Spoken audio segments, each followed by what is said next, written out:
crazy thing is that we're able to demand that peak state out of our physiology, out of our psyche. We can literally say to ourselves, I'm in peak state. I'm the best. I'm the one. I'm a killer. I'm a closer. I'm this. I'm that. You know? Right. And all of a sudden, it's like energy. We all get it from us. You know? We demand it from our psychology. We demand it.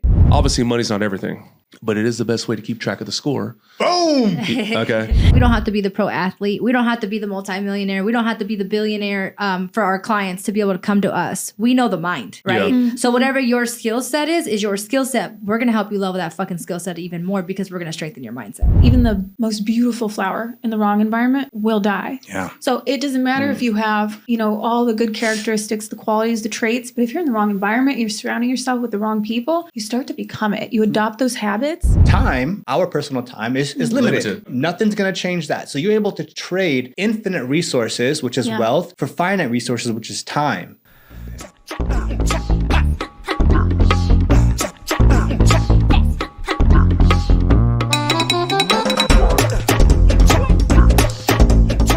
Welcome back to the A-Lister Show. Today we have a super, super amazing episode where we not only have one guest, but we have three incredible guests with three amazing stories, and we're going to dive right into it. So instead of me introducing these people, you don't want to hear me. I'd like these people to introduce themselves directly. Let's start with this lady right here. Hey, everybody. My name's Robin Kimmery. I am a hypnotist, and I am here partnered with Coach K. And hello, everybody. I'll let her introduce herself too. All right, everybody. My name is Coach K. I am from San Diego, and I'm still in San Diego. I am a hypnotherapist representing Flow State Hypnosis. What up, motherfuckers? Hey. This is Mike Barron. The Mike Barron one on Instagram, and I'm looking for a job. Guys, if you need any pizza delivery boys, if you need any, pool boys, all right, he's looking for some income. So me. This is Mike Barron. It's me. Yeah. All right, guys, we have an amazing episode. I want to go around real quick and just ask people, I want to ask you guys, what does mindset mean to you? We'll start there. What does mindset mean to you? It's a word that gets thrown around, especially a lot on social media, and almost gets thrown around so much to where it loses some value. But it's so important, and it's really one of the keys to unlocking the treasure of this universe. And I just want to know what it means to you. What does mindset mean to you? I think mindset means more so to me awareness of your own mental patterns, awareness of your behaviors, awareness of the direction that your life is going and where you want it to go, and just being intentional with the shifts in how you conduct yourself and where you're going, how you make an impact in the world. Yeah. But it all starts with your mindset. And so really to me, it means awareness. Cool. Yeah. I think the more important thing too is remember your mindset can shift on a blink of an eye, right? Like it can be, I'm super excited today, and then the next day you could be fucking depressed. So you're really in control of your mind and your thoughts and visualization, right? Visualize what you want in your life, and if you want to be depressed and sad, then guess what? That's where you're gonna stay. And there's always other ways that we can help you to be able to reinforce the positive. And there's a lot of limiting beliefs. There's a lot of blocks in our unconscious mind that cause us to go back to that sad, depressed, scared person when you don't have to live there, right? Mm-hmm. So when we say mindset and being in control of your mindset, really be in control of your mindset because we're not promised tomorrow. So why live in the negative when we could be fucking positive? Oh, yeah. Yeah. Okay. How about you, Mike? Okay, so mind. So what is the mind? It's like your consciousness. Okay, set is like where you're at. So you can have a Kobe Bryant mindset, or you can have a loser mindset. So for me, mindset is how you think, how you operate, how you move around the world. And then just to kind of elaborate on that, to me, mindset is everything. So like you can be the most skilled, so I'm in high ticket sales and closing. You could be the most skilled. You can know the process. You can know how to handle objections. But if you don't have a multi-million-dollar mindset, it don't matter. You're never going to get multi-million dollars. You could be the greatest dog trainer on the planet. But if you don't have that right mindset, you're not going to have a great, successful dog training business. So mindset is everything. Just to kind of go a little bit more, long story longer. So I train a lot of salespeople. I train a lot of entrepreneurs. What's more important than me teaching them entrepreneurship or teaching them a sales process, what's more important than that is teaching them how to become that person. Mm-hmm. How does a winner think, operate, move? go through adversity. Mindset is fucking everything. So I'm at the point right now, for the last 15 years, I've just been building this mindset that's like unbreakable. Like you can't fucking break me. You can't stop me. You can't deny me. You can't like prevent me from doing anything. So I'm at that point where I just make a decision, dude, and it's done. So the game is not, can it be done? Is it possible? The game is, how do I shorten up the time length? Yes, so I could talk about for 10 hours, but I want to be respectful here. I got you. So I'm a little nervous. You're a little nervous. A little shy. I want to talk about what mindset means to me real quick, Yeah. just a couple of seconds. So you guys talked about getting into that peak state before you arrive. Yeah. Right?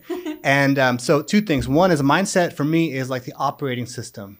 It's like the baseline that sets the rules for all your other actions. And then on top of that, your actions, your thoughts happen, but your mindset is like the operating system that everything builds on top of.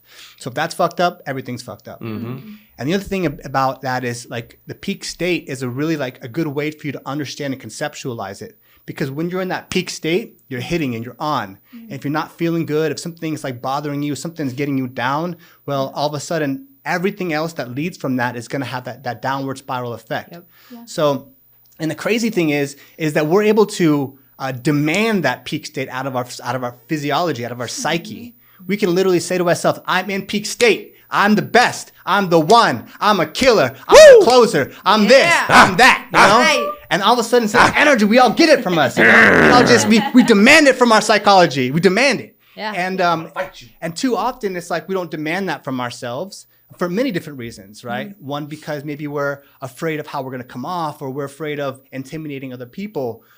So I think that it's so awesome when you can like think you need to be in that peak state and demand it from yourself, and then everything else just flows from there. I just want to point something out real quick too, Alistair. If you notice though too, you started getting hyped. Then Mike started getting hyped, then Robin, then me. And it's like also remember who the fuck you're surrounding yourself with, because if you're with a lot of people that are always down and out, then guess what? You're gonna be like that too. Sure enough. Iron sharpens iron, right? Yeah. And that's what just happened right now. We all got fucking excited again. You know, it reminded me of like a bunch of like Rottweilers in a cage. Like one starts going, they all start going.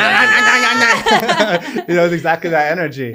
Hell yeah. Good energy. Yeah, and speaking on that, it's just this is important because this is how we're all connected, and we're all connected through a group, right? We're all connected through a circle of people that are dedicated to improving their lives. Right. How important is it to be around the right people, and what does that do for you in your life and your progress and in your entire well-being? What does that do for you? Yeah. I'll start with Robin. What do you think? Well, I would say based off life before, having people like around me that were, like mindseted, and just going in a positive direction and that peak state and kind of just going in that direction. Prior to that, I was also in a state with like-minded people where I was at that point. So it really does dictate where you're going, like your environments. I heard a saying one time, like even the most beautiful flower in the wrong environment will die. Yeah. So it doesn't matter if you have all the good characteristics, the qualities, the traits, but if you're in the wrong environment, you're surrounding yourself with the wrong people, you start to become it. You adopt those habits, and whether you like it or not, it's just a fact. Right? There's so much scientific evidence on like your environment. So a lot of people think that things aren't possible for themselves based off what they're surrounded with. But if you decide, you know what, I'm going to pull myself out of this environment. I'm going to place myself around people who are going to lift me up. It changes your energy. It changes how you operate. Even like she was saying right now, like you started, then he went, then I went, then she went. It's that's energy right there. It's contagious. Yeah. And so it's a choice. It always comes back to it's a choice. And I think sometimes people don't even know that it's a choice. From what I've said, there was a time in my life where I could see, I just didn't even realize it was choosing that. It was just so normal. So I would say, I don't know, it's really important. Your environment, everything. Oh, super important. I mean, I used to love toxic, right? I used to love the chaos. I used to love the fighting, the arguing, because it felt fucking normal to me. Like I was like, ooh, like this is normal. Yeah. So when I started hanging out with people that were, a little bit above me and I was learning from them, I was like kind of scared. It's funny. I always tell people this. It's a joke to me now, but I'm Portuguese and white. And I used to tell people, because I grew up in a Mexican community, I would go to like the rich neighborhoods in La Jolla and LA and stuff, and I'd be like, I feel fucking uncomfortable around white people. Wealthy white people freak me the fuck out, right? Y'all and it was still scare me. So for me, it's that's like real, that's real rap though. That's real as fuck for me. It's fucking I always real. felt out of place. That's just me. You know what I mean? Yeah. Yeah. And But it's I love like, everybody though. You know what I'm saying? Same. Yeah. I mean, I love everybody, but I was like, almost like it was like an awkward, like my Like body imposter felt syndrome? weird, Yeah. imposter syndrome. I like wanted to throw up. Like it was like, get me out of this environment. Yeah. And then once you change the mindset and you start to hang out with like-minded people that all want to level up, that are wealthy, that want to go places, that are motivated, excited, then it feels good. Now when I try to go back to the toxic shit, I'm like, ew, Fuck get the this. fuck away Yeah, from yeah, me. yeah. Like I don't like this feeling anymore. I Right. like where I'm at. Yeah. You know? Hell yeah. So it's a big deal of who you surround yourself with. It really is. It can make you, I mean, Mike knows it can make you either fucking end up in jail or fucking make you a multimillionaire. Like That you part. choose. You choose your decision making. And I'm just glad that I didn't go down the rabbit hole of, you know, doing the drugs and doing the bad stuff. And I decided to We pull didn't my almost ass go to out. jail the other day though. Oh. Yes, this is true. Hey, but we took ourselves out of the We toxic didn't environment. almost go back to jail the other day. No, I want to know about the illegal we shit you were, did. we Tell were me. the bigger person though. We were Yeah. the bigger people. We walked out of that. Yeah. I'm calling the police. I want to know. Nah, real shit. Real shit. Oh no, the police were already there. Oh, shit. We ain't joking. We ain't joking. Here's what environment means to me. So everyone talks about like self-discipline, right, and having the right mindset, which is 100% important. But here's a really like good analogy and example of how important that environment is, right? You take an addict, cigarette addict, meth addict, alcohol addict, right, and you put a bottle of alcohol in their cabinet, they're gonna go ahead and actually drink that alcohol, have that No doubt. cigarette. For sure. Your self-discipline will change. Like it will fail. Your self-discipline will fail you. I don't care how strong this is. If you're an addict and that shit's in your cabinet, you will fail at some point in time. It's a matter of when. Now you take that same person, put them in a desert with no alcohol, no cigarettes, no drugs, and what's the chances of them going back and doing drugs when there's nothing around? Well, Impossible. I would say hold on to that because I know there's two sides to that. Yeah. I think you have to pull yourself out of your environment with intention because wherever you are, like wherever you go, there you are. And I'm sure we've heard that saying, right? I come from a family of addiction. I myself have that past. But so I know like there was a time where you took me out of the environment, place me anywhere and I will find it again. I was about to say. I'll find it again. She's in the desert. Just like, oh shit, I found some good stuff down here. I'm telling you. Let me tell you Crack though. down in the desert. I'll get to that later, but let me tell you the dedication for that. I was definitely But let me- dedicated let to me- be I don't wanna to cut be you very off. good. I don't want to cut you off, Yeah. but sometimes we see these addicts Yeah. that are like homeless, no fucking money, can't afford food. Yeah. Somehow, they keep finding drugs. Yeah. Dedication. Yeah, That's what she's okay. saying. Just to That's the what point. she's Just to the saying. point. Go ahead, go ahead. There's a good quality to it, but it's just pointed in the wrong direction. I'll say that. I heard this on a podcast the other day too, and it was like mind blowing. There's a lot of dedication in addiction. They're just pointing it in the wrong direction. Yeah. However, if you change your environment, but you don't set that intention, like I'm doing this to level up, Yeah. you'll find yourself in the same position every time. That's, you're- that's just my opinion on it. You're saying it has to come from you. It Yeah. has to come You from can't within, get like, shackled in a fucking basement. You're like, you don't do drugs no more. It has No. to come from mindset, right? the individual. Yeah. Okay. Yeah, mindset. Okay. It's all, Okay. when we Okay. continue Yeah. back to mindset, like if you don't change the mindset or the intention of like, all right, I'm getting out of this environment, I'm being aware of what's happening, and then I'm going to go over here and I'm going to start fresh. I'm going to track better. I'm going to do different. I'm going to be different internally. You'll find the same thing. That's Yeah. just my personal opinion. Yeah, on it. that's true. Yeah. I know of an example of a guy, like he was like one of like the top jiu-jitsu guys like in Brazil. Crazy potential. He's winning like all kinds of world champions, right? He struggles with addiction. And so every time he comes back, he's from the favela in Brazil, he'll, his family cares about him so much. They keep having to like grab him, take him to these drug facilities. Yeah. And he'll be there for like 6 months to a year. He comes back 6 months later on the same shit, and it's like he could have been like he was at one point like the top of the top, Yeah. and then but he keeps kind of like so even if you do shackle him up, Yeah. Yeah. but This is core. have to want His it. core. So addiction. It's a lot deeper than that.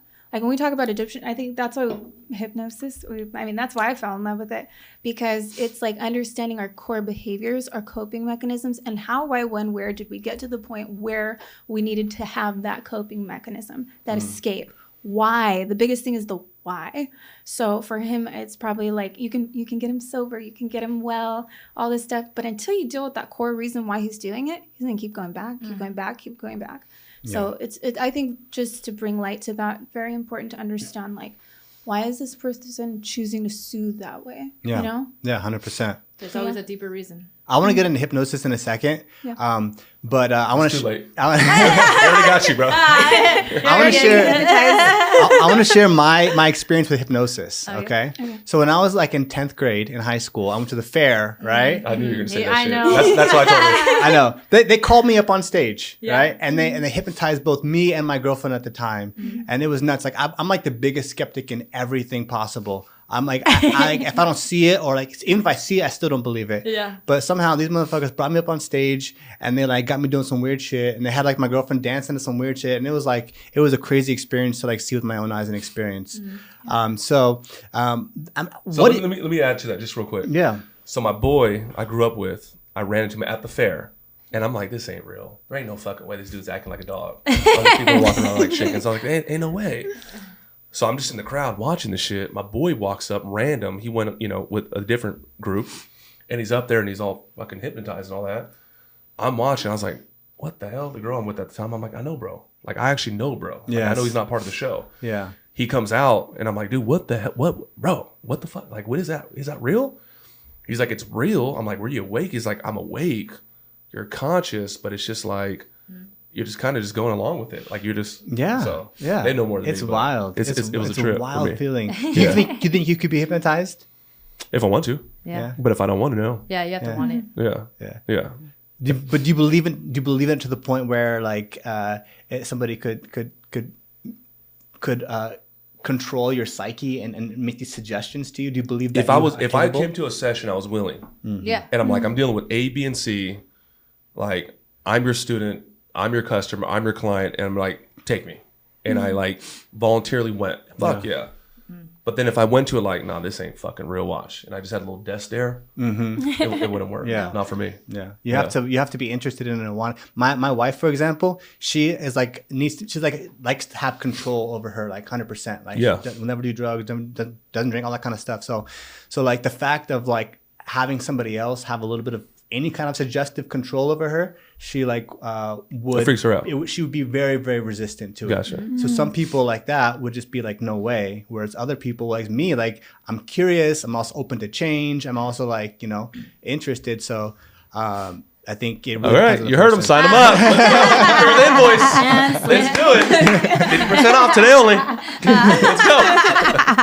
Yeah. So what the fuck is hypnosis anyway? Like that's bullshit, right? Like what? Like what is hypnosis anyways? My clients would beg to differ. No, hypnosis, it's actually a very natural state that we all go into. You go into it usually every day. If you're doing any behavior that you've been doing for a while, you know it automatically. You can go into a separate state, a separate stream of consciousness at the same time. So like having other conversations in your head while you're driving, right? You get to your destination, you don't really remember the path. Yeah. Because like your body autopilot. your body knows how to go. So different trance states, right, that we all naturally go into. It's just a natural state that your mind already knows. So what we do is we automatically put you in that state. And when you're in that state, you're highly suggestible. Everybody's highly suggestible, by the way. We could do suggestibility tests later, maybe, if you guys want to see it after the podcast. But everybody's Can we do it on the suggestible. podcast? You could if you want. Are you gonna hypnotize the audience on accident? We'll do it maybe at the end. We'll go ahead and do that. Okay. It'd be someone like listening to this podcast and just be like, But we're all suggestible, and it's natural biology. When we're growing up, we're like looking to our parents for understanding, like, how are we doing it right? Do we do it right? Yep. Do we do it wrong? Yep. So we're learning from our environment, our peers, our parents, right? And we take in whatever they believe. So we're already highly suggestible. Using hypnosis is using like a conscious state and trance, or subconscious state and trance, to give yourself better suggestions. Because you might not like what you were programmed with. You might find like, oh, I really like that. I don't really like the money relationship I was programmed with. So it's using those states to make better suggestions to yourself. And I do want to say something. Your wife, who you're saying, some of my best clients are actually like resistant because they're that kind of like analytical type. They have to know how, why, when, where. How does this work, right? But those are the ones that usually get the best shifts. I had a client who was like one of the engineer of Netflix, and he was very much like that, right? Very analytical mind. Yeah.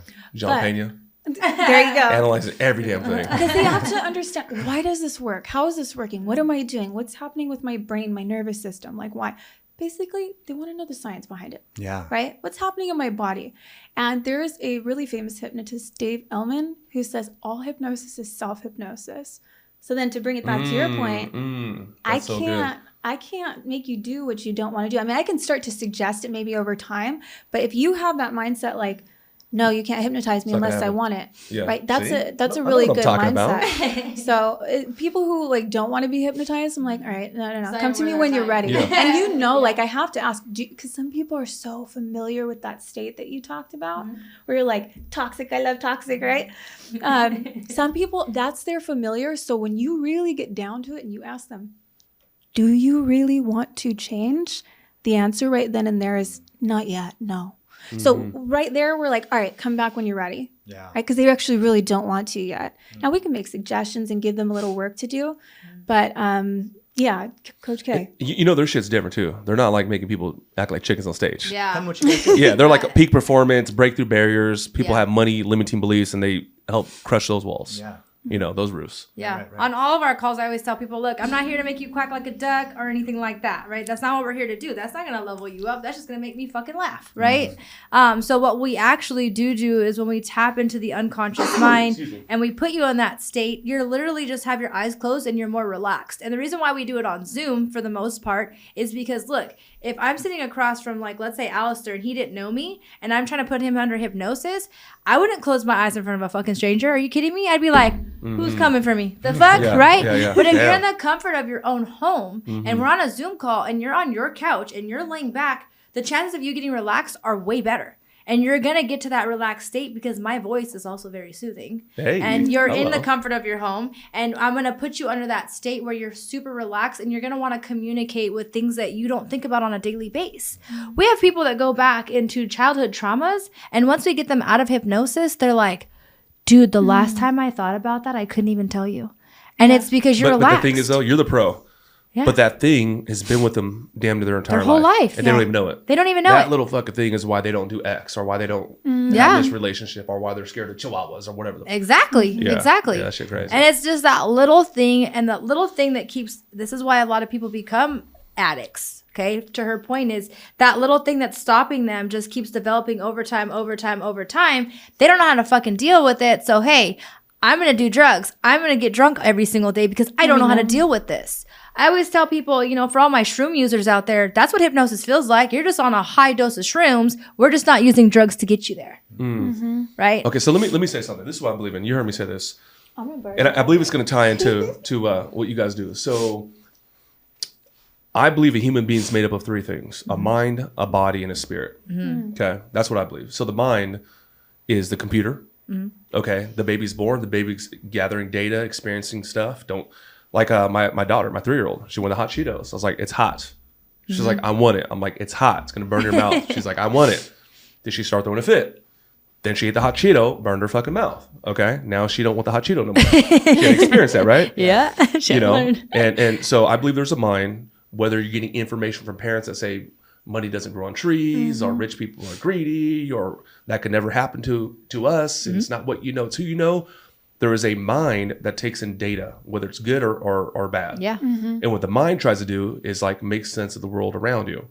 Okay, so like fucking tiger comes in, we're all going to bounce, we're going to freak out. But I would bet money no one here has ever seen a tiger kill somebody. But we have that data from Right. National Geographic's Discovery Channel, Encyclopedia, whatever. So that's the mind. Now the body is me doing this. That's like, it's like a tractor. It's like a vehicle. It's like me in the physical world. Okay. So now I believe there is a third entity, which is a spirit. And the spirit is like actually who you are. And the spirit is damn near perfect. Doesn't make mistakes. It's not scared to go ask the girl for a dance. It doesn't stub its toe in the middle of the night on the freaking bedpost.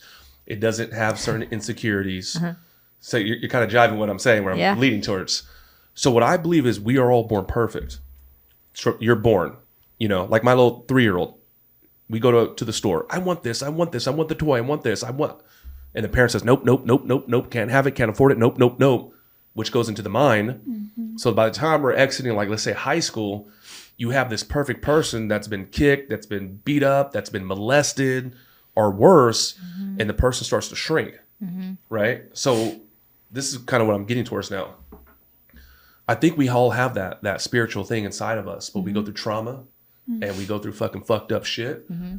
And do you guys like help rid these past traumas that are holding people back? Okay, cool. That's all I gotta say about that. 100%. Just checking. It always goes back to trauma and our programs and stuff. And I like your point of we are born perfect. There's another hypnotist. It was one of my original mentors, Marissa Peer, and she had a very good point. Your mind learned it somewhere, right? We all learn it somewhere. She's like, there was a point where you didn't ever have that limiting belief, but your experiences caused you to pick it up somewhere. So the good news is that if you can learn it, you can unlearn it, right?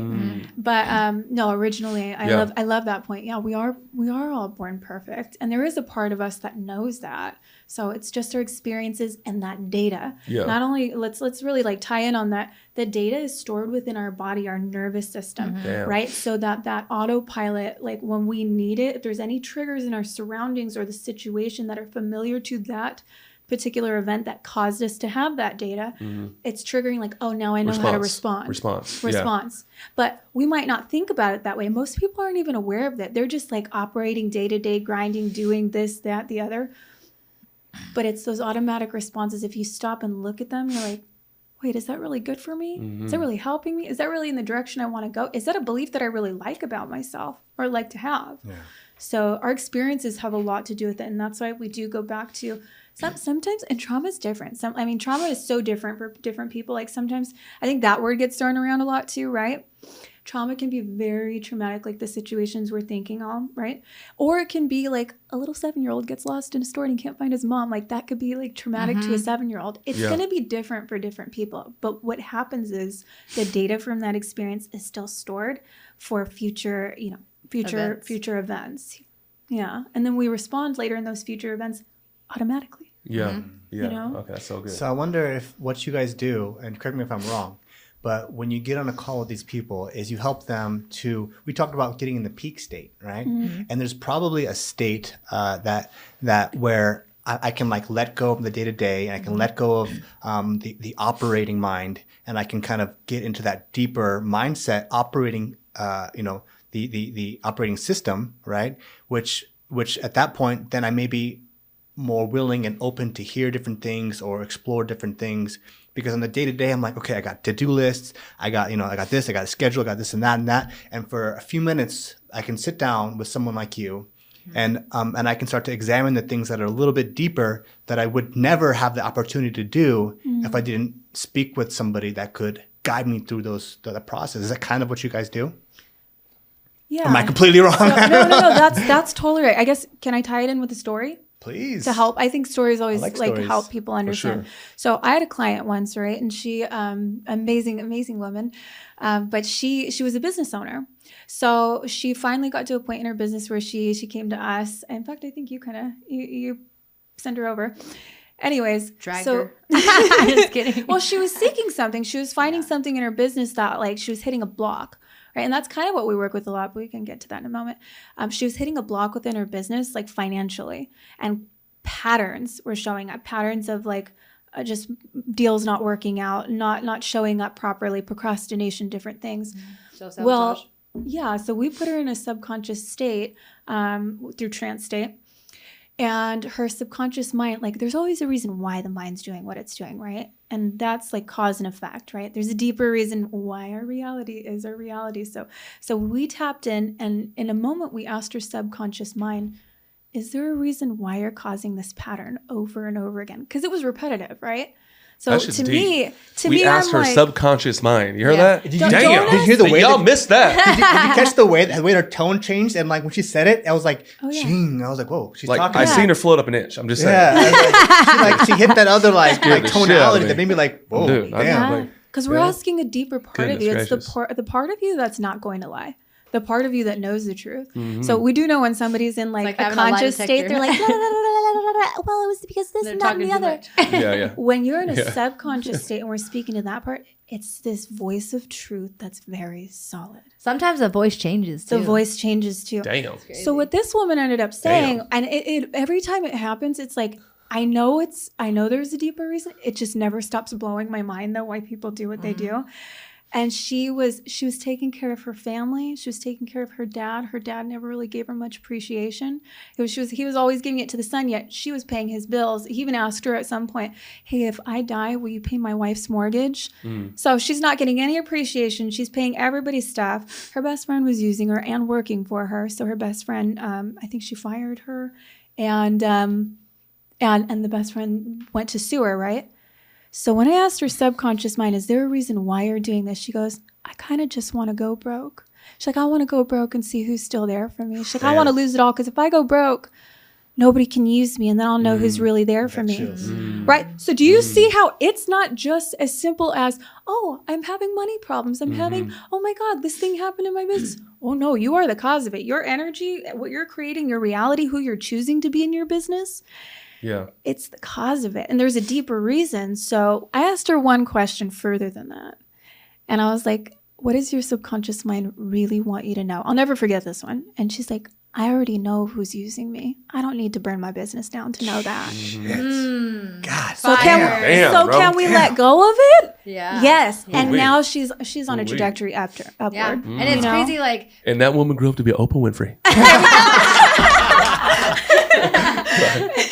the cool thing is, like, you know, this That's so doesn't dope. take months That's and fucking years to change. It's not like regular therapy. Like, I'm gonna be honest with you, I fucking hate regular therapy. I'll never go to a regular therapy session again because hypnosis, she could hypnotize me and all my problems will be changed that, like, it's like a year worth of sessions in one session. It's freaking amazing. Yeah. Like, it's just the trajectory that we see in our clients. It's like night and day. We're like, damn, you grew up. You're winning. Yeah. Smash that anger. Yeah. There's to bring a point to that, there's a study and it's that typical therapy, and it's not to say anything bad about it. I actually, like, for grief and stuff like that, I think regular therapy is wonderful. However, because you just need a place to be and like a place to put it. But they say typically with regular therapy it takes like anywhere from 100 hours to 300 hours. And with hypnosis, it's proven to get it like a result, a shift in usually average six sessions. Wow. So come on, we got things to do. We got Yeah. goals to Yeah. reach. Can I ain't give got you no my 300 time back? hours Yeah. to talk about my fucking problems. Give me my We got time kids, back. motherfucker. We Come want on. results. You know, most Yes. people want results, and I think when we're sitting in a space talking and venting to a therapist, which is nice, some people need that. I don't ever want to take away from that. That's wonderful, but sometimes it's like, wait, no. I want to change in my behavior now. Like, I can't. If this is going to keep getting me the pattern that I've been at, we got to do something now. Yeah. You know. So. And, you know, a lot of people are normally what we talk about is business, money, and, you know, relationships, right? I want you to think like this too. I know all of you guys are into fitness here, okay? I've had clients where they do the work, they're working out, they're eating correctly, they're doing everything they're supposed to do, but they're not losing the fucking weight. So I've put in clients under hypnosis to figure out, why are you not losing weight? Like, why do you want to hold on to this weight? The saddest one I've ever heard of was this one woman. She was about 300 pounds, was doing everything she was supposed to on a diet plan, everything. Her unconscious mind told us she doesn't want to get raped again. Oh, fuck. And that was fucking heavy. And to reframe her mind to believe that if you lose weight, you're going to be stronger and no one's going to touch you again was the hardest reframe I've ever done on a client. Damn. We reframed her mindset though, and she started shedding weight like fucking crazy. Let's go. That's how powerful our mind is though. You could be doing everything right, but if this shit ain't right, you're stuck.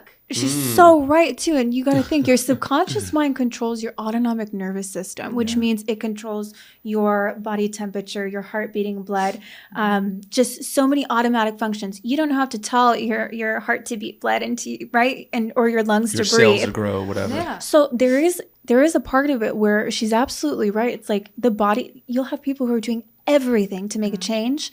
I can't. But the body is like in control, right? Or the mind is in control of the body and they just can't. So, I mean, that happens a lot actually. I'm curious, are there, because when we talk about, you know, like hypnosis, what we're really talking about is like the mind in one way or the other. And, you know, what people want in this life are typically three things, you know, health, wealth, and relationships, right? And so I'm wondering, is there some things that people can use in their day-to-day life that are that come from the concepts of hypnosis in their day-to-day dealings with people?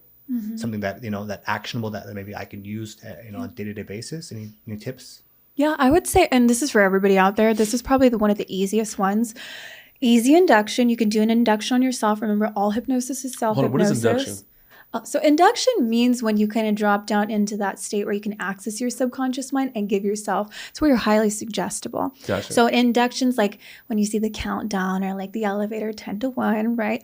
So if you were to close your eyes, take a few deep breaths in, take like 4 of them, hold your breath, right? Because it's going to be centering.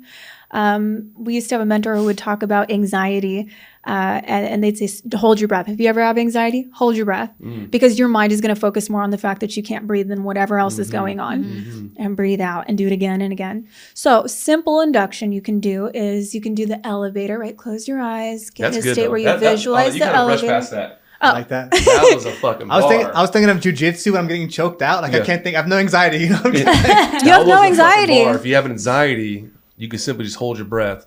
What you get you basically present, focusing on that, not all the other bullshit going on. Ooh, I mean, a quick one, right? To like get you out of that state.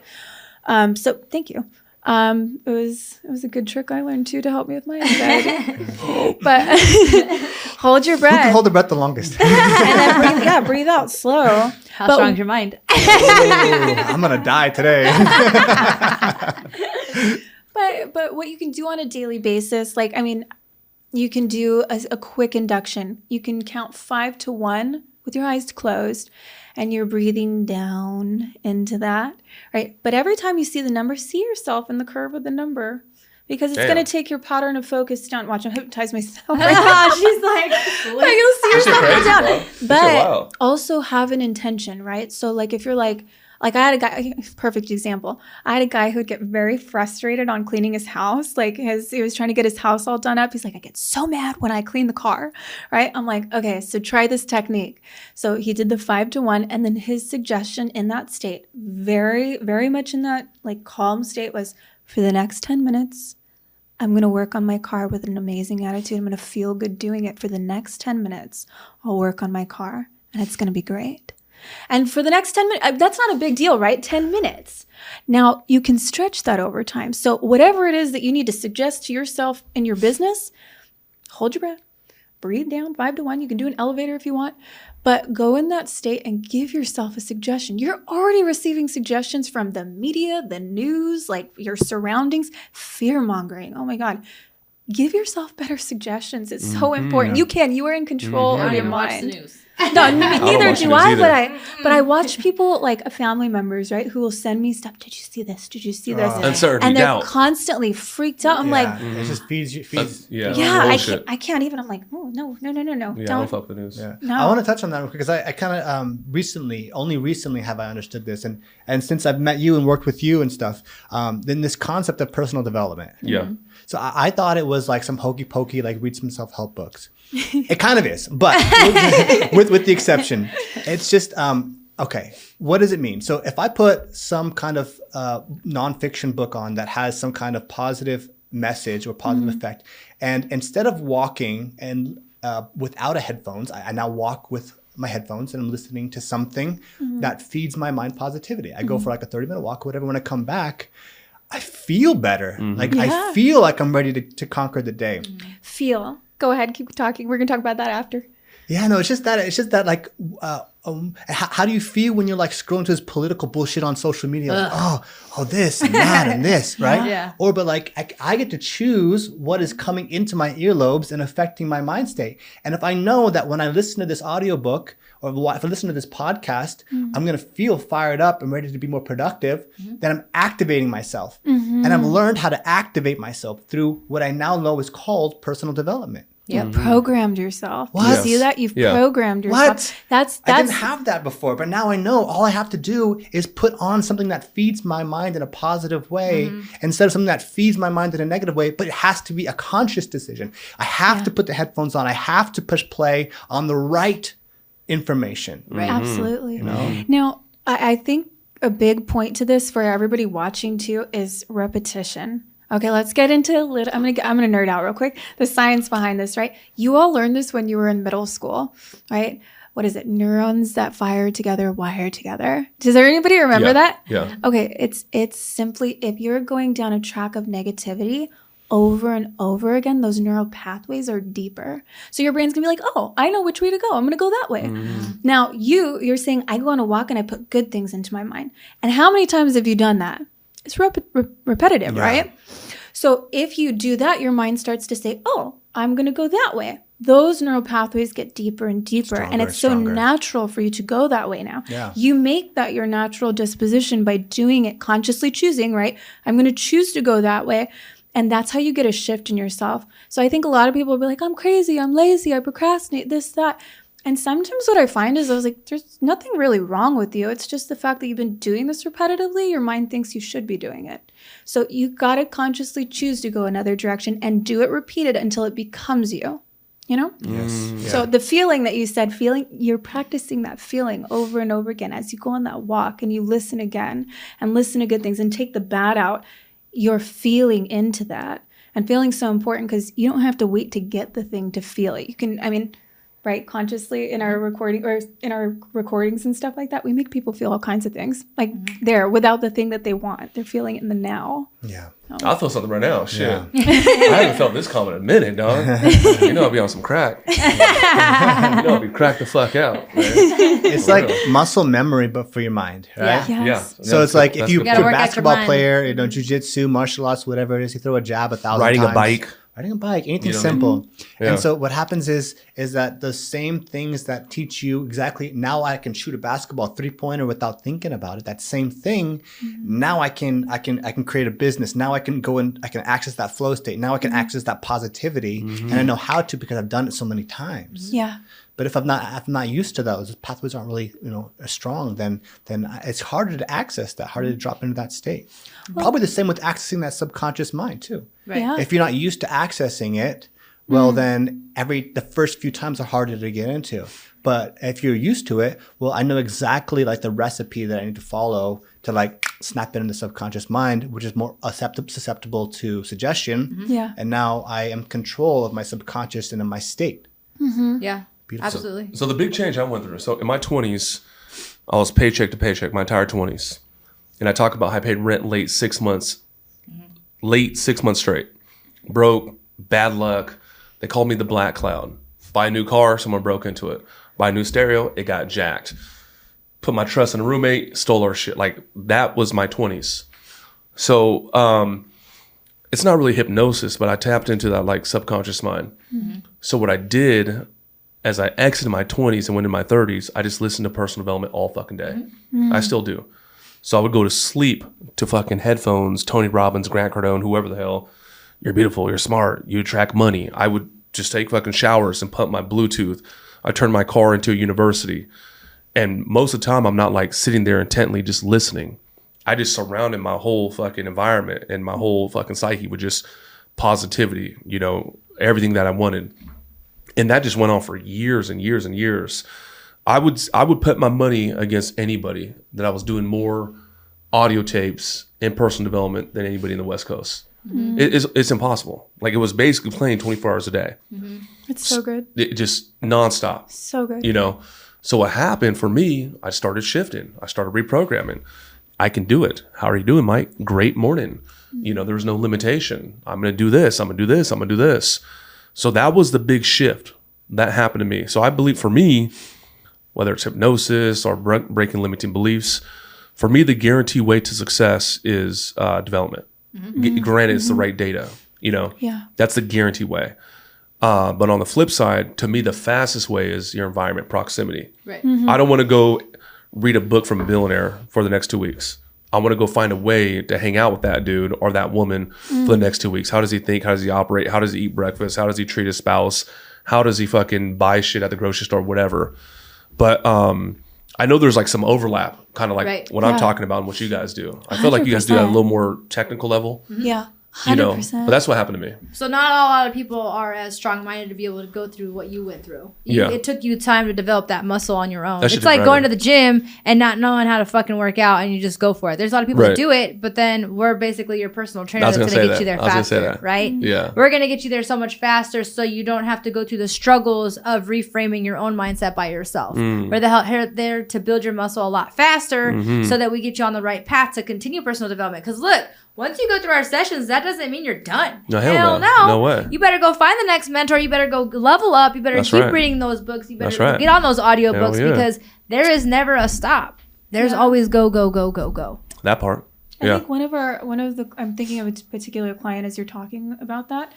One of my clients that I got to work with was saying she's like, I was going to spend the money to go with this program, this mentorship, but it was particular to her business, the skill set, right? She's like, I've decided to do this first because if my mindset's not right, there's a chance I'll self-sabotage that or I'll mess it up because I don't even believe that that's possible. So she came here first, but we always encourage people like, no, you still like, we're not, I don't want to say we're not skill set, but in a way, we're the mind skill set. Like we're going to get your mind right so that when you get that skill set right, when you get in that environment, when you're doing it, if you're not already doing it, you're able to maintain it, to keep it, to handle it. You're not going to self-sabotage your way out of it from your mind. Yeah. Basically, what Robin's trying to say is we don't have to be the pro athlete. We don't have to be the multimillionaire. We don't have to be the billionaire for our clients to be able to come to us. We know the mind, right? Yeah. So whatever your skill set is your skill set. We're going to help you level that fucking skill set even more because we're going to strengthen your mindset. Yeah. To me, that's even more important though. The mindset. Yeah. Like I'm 100%. telling you, I touched on it earlier. Yeah. If you don't got the fucking, let's say that obviously money's not everything, but it is the best way to keep track of the score. Boom. Okay. Obviously money's not everything, but I'm telling you, if you want to fucking make millions and you don't got $1 million mindset, or if you got these limiting beliefs and you got this shit holding, it's never going to fucking happen. That's what happened to me, dude. For the last 10, 15 years, I just been working on this shit. Like I'll go watch a Tom Brady documentary. I'll go watch a fucking Kanye West documentary. I'll go watch like Conor McGregor, and I'll just, on Sunday morning, early as hell, 6 a.m., it'll just play, and I'll just fucking walk in my living room like a psycho. Just like, I'm ready to fucking can picture that. Just go kill some. Bro, I'd be turned up all the damn time, bro. I'd be turned up. You know what I like that you said? You said proximity. And I think for everybody out there, I'm going to bring like why that's so important. Because a lot of times we say what we want. I want to be a millionaire. I want to be Yeah. a multi-billionaire. Yeah. But the thing is, you can say, I want something, but what are your expectations? Based off what you've been doing, what are your expectations? Right. Like if you look at the last 3 months, 6 months of your life, what are you expecting the next 6 months? Like actually expecting, not what you want, but what you're expecting to happen for the next believe 6 in that months of million. your life. So the thing is, you might not even know what that millionaire life looks like or what it feels like or how the person is operating that. So proximity, when you get next to it, you have a clearer picture of, oh, that's where I'm going. Okay, that's what it looks like. That's how that person breathes. That's how they walk. That's how they respond.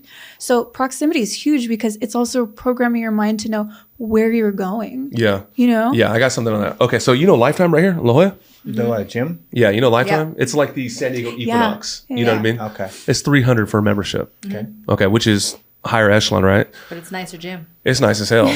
But guess who's up in there? Fucking players, ballers, people that doing at the highest level, you know, top performers, peak performers, right?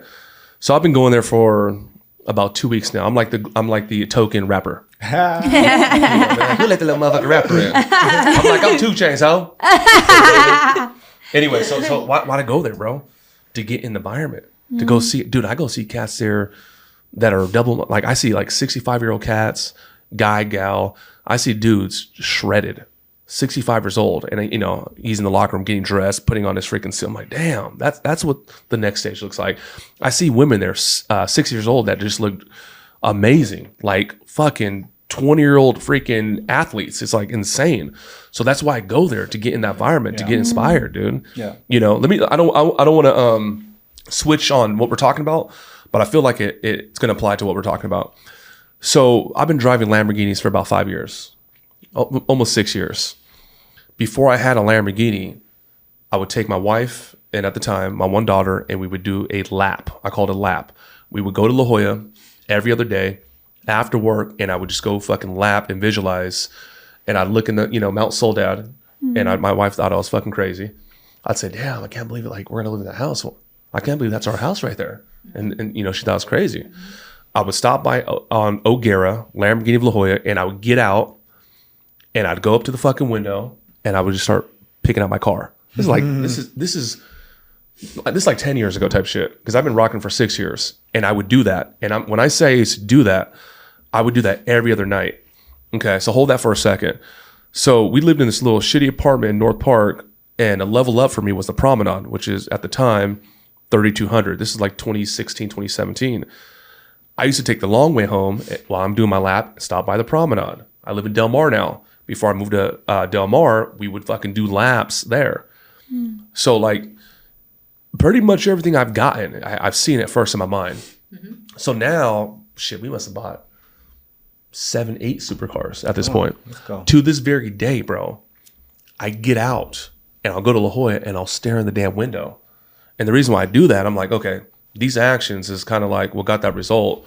Why would I stop doing that? Like, I just need to go look at the Bugatti down the back type shit. You know what I'm saying? So it's crazy, bro. You're That's getting called- your... Go ahead. Yeah. Quantum leaping is what we call it in our world. Quantum leaping. Quantum leaping. Okay. So there's books on it. There's all kinds of things on it, but you basically did it naturally. So Okay. visualizing it. That's not like Doctor Strange, right? He's like, quantum leap. No. The multiverse. No. Okay. You sitting Just there check. saying, I already got this. This is mine already. And But- going to visualizing it. And getting your body familiar with it too. The fact that you were going there, it's like teaching your mind and body, oh yeah, this is what we do. This is Yeah. possible. Like, it's not, your body's not going to be like, oh no, I can't do that. Because you've done it so many times, it's natural. Yeah. You I know? was always a weird motherfucker.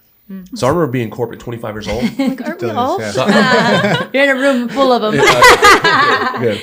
So I'm 25 years old. I'm working in corporate UEI college, the tech school, you know, the medical assistant, dental assistant, billing, and I was a career advisor. It's killing shit too.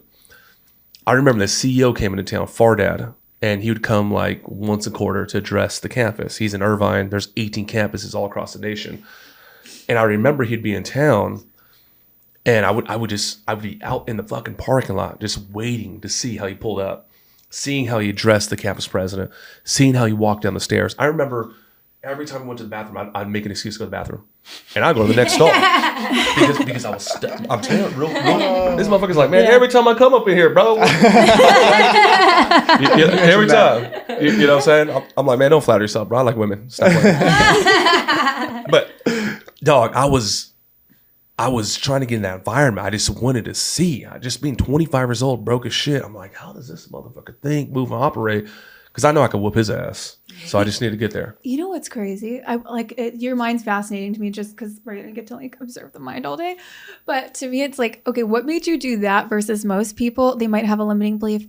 Oh, that's them, not me, right? That's available for them, but not me. And for you, it seems like you're like, how do I get next to that? Okay, I got a story for you. You know this. Okay. So here's some game I got from one of my mentors, Russell Brunson. And Russell says that 100% of people have desires. What do you want, Mrs. Smith? I want to retire my mama. I want my kids to go to Harvard. I want a house overlooking the hills. Jack, what do you want? I want a Bentley. I want a beautiful wife. So Russell says 100% of people have desire. Conversely, he says 2% of the population have ambition. Ambition, okay? So I'm going to put myself in that category. I'm going to put y'all in that category, that ambition, okay? So I remember being 12 years old selling candy. Then I had a team under me. I remember being 15 years old and I could not work because legally in California at the time, you had to be 16. I remember being 15 years old, went to McDonald's, Jack in the Box, KFC, Taco Bell, filled out all the applications. Sat on them for fucking 6 months, 4 months. On my 16th birthday, I turned them in on my birthday because I wanted to get money. I remember selling candy, and you guys are gonna like this. There was a girl named Yehida, and she's like, Mike B, why you sell all this candy? Yehida. I was like, because I'm gonna get a Rolex. She's like, oh, that makes sense. So I was telling everybody I'm gonna get a Rolex, telling everybody I'm gonna be rich and shit. So like I'm in 10th grade, 15 years old, 16. I'm exiting high school. In that 2-3 years, I became a fucking juvenile felon. I was like terrorizing classrooms. I was terrorizing the neighborhood in the streets. I was like, for my parents, once you turn 18, get the fuck out. I remember turning 18, I'm like couch surfing and I'm burning out this house and that house. I remember sleeping in my car right down the street in Mission Bay. So what happened to me? Life happened to me. So now, I'm going through it. I'm struggling. I'm barely getting by. I'm not even working. I just got my teeth kicked in a very short time.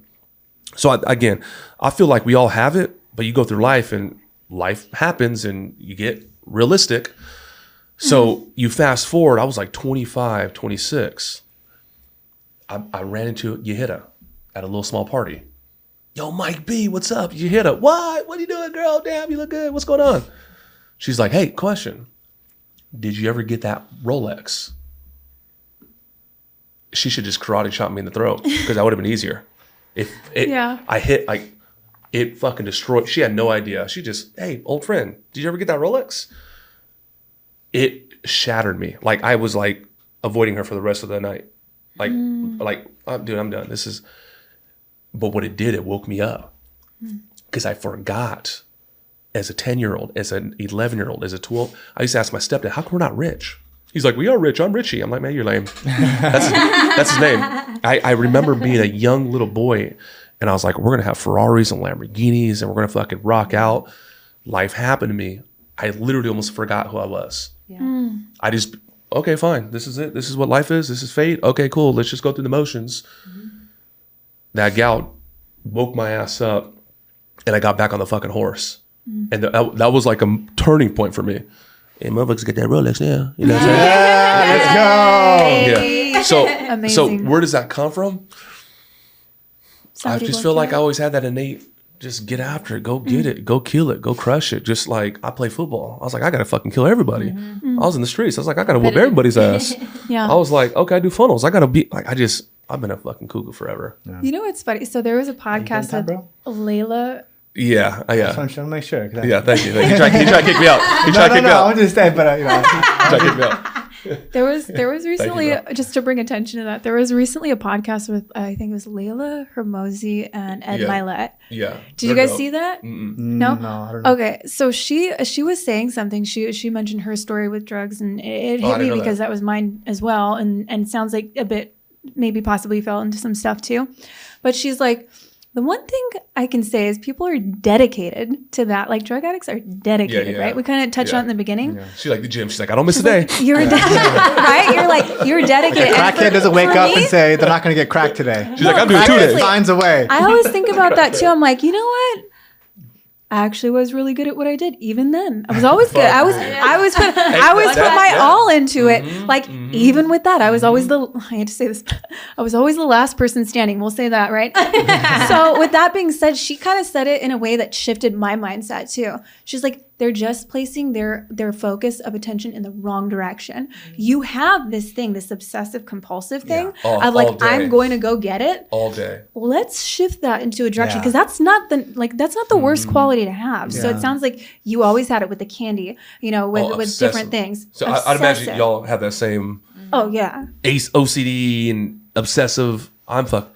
I'm gonna My make wife it can't. happen. My wife can't stand me finding a new song. You don't understand. I'll play the motherfucker all day for 3 days. You know what you said something too in the beginning, and I think all of us have this too. It isn't a possibility that it can't happen. It's just like a how. It's a matter of not even the how, the when. It's Yeah. like, oh, it's gonna happen. We just don't know the when, but it's on its way. Yeah. And I think when 100%. you have that, that's a major shift. I'm like, but I don't know if I could fail, or what if I fail, or That what? don't matter. You, Right? you need to make a decision. Yeah, it's like that's where it starts. oh, it's already happening. We're already Yeah. doing this. And when you have that shifts like massively the direction you're Yeah. going and how fast you're going to get there too. That's when like good mentorship comes into play. Because like I know that if I keep doing what I'm doing, I'm going to realize success. But I might just die first. I might become 95 years old and kick the bucket. You know. Yeah. And besides, I also don't want to. I don't want to make it when I'm You're 95. You're like, I finally made I want it. it now. right? You're fucking 90 years old. I became multimillionaire. Yeah. But I did it. But if I can fast track that, and I can go take somebody else's like knowledge and experience and just like change my whole timeline and bring it all forward. Because and the crazy thing is that like knowledge and those skills are available out there, Yeah. and you can purchase that with cash. Yeah. And you can purchase your finite and so this guy Louis Torres told me about this. You can actually change finite resources for infinite resources. Infinite is wealth, and wealth is abundant. It's out there in this universe. It's all out there. You just need to flow it, right? You control its flows. time, our personal time, is limited. Limited. Right? Yeah. Nothing's going to change that. So you're able to trade infinite resources, which is wealth, for finite resources, which is time. Such a good point. You know what? My hypnosis brain is going right now. So I love that mindset. That's a great mindset to have. Money should be flowing. Like, let it circulate. 100%. Send it out. Let it come back. Let it multiply.